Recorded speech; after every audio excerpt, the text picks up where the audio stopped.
তবে কি শেহজাদ আবার ঋতুর কাছে ফিরে চলে আসবে? কি হতে চলেছে এর পরের এপিসোডে? আর এইসব বড় বড় আপডেট পেতে চ্যানেলটাকে সাবস্ক্রাইব করে নেবেন।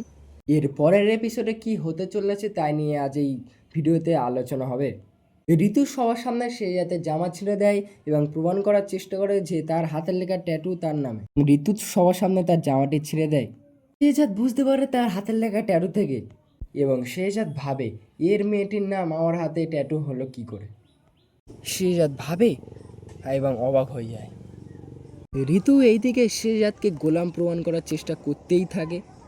শেহজাদ ভাবে এই মেয়েটির নাম আমার হাতে এলো কিভাবে, আর এ আমাকে গোলাম বলে ডাকছেই বা কেন, এইসব ভাবতেই থাকে শেহজাদ।